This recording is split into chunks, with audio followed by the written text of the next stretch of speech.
In this video, I want to talk about the new femininity standard, but honestly, it's not one standard, it's 10, 20, 100 different ones layered on top of each other, and women are expected to meet all of them at the same time. In the breasts, fillers in the nose is refined. It means filters that erase pores, abs that slim waists, angles that make you feel or look taller.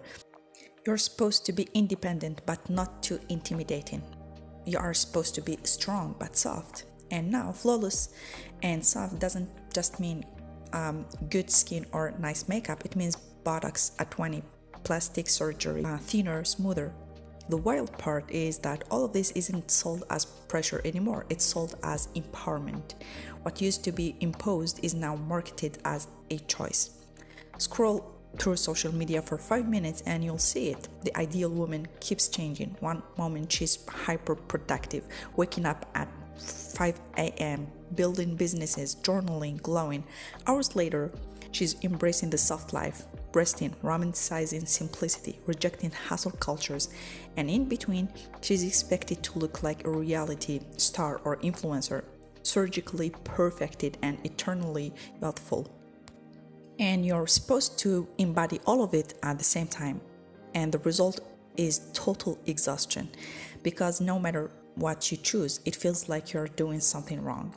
If you focus on your career, you're told you're neglecting your personal life. If you prioritize love or family, you're seen as lacking ambition. If you care about your appearance, you're trying too hard.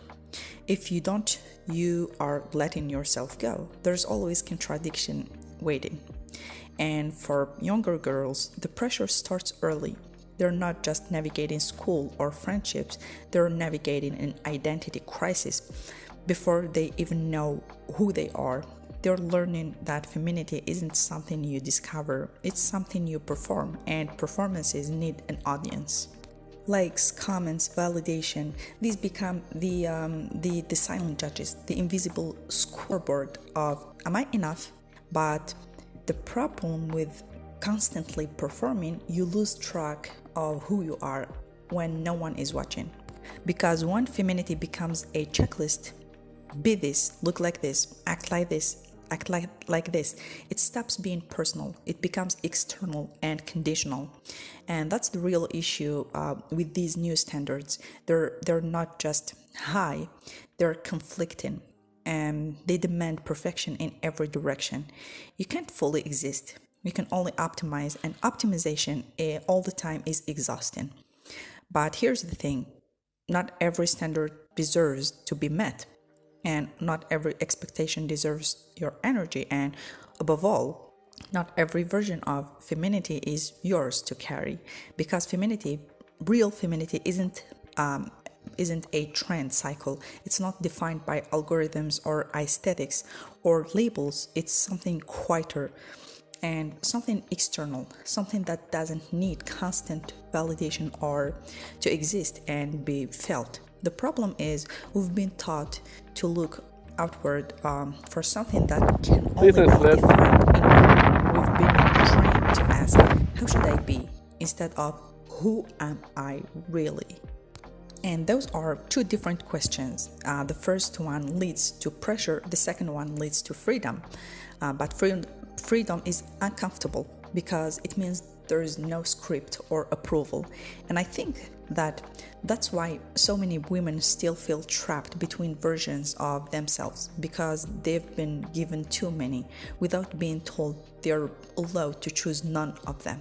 Because the truth is, there is no universal standard that will ever fit every woman, and trying to force yourself into one will always feel like failure, even when it looks like success from the outside. For me, the goal isn't to become the ideal woman, it's simply to become a real one, messy, evolving, contradictory, human, someone who doesn't fit perfectly into expectations and isn't trying to anymore. And that's not weakness, that's strength. Because in a world where that keeps raising the bar, changing the rules and calling it empowerment, choosing yourself fully and honestly might be the hardest thing you can do, although, and paradoxically, is the easiest thing you can do.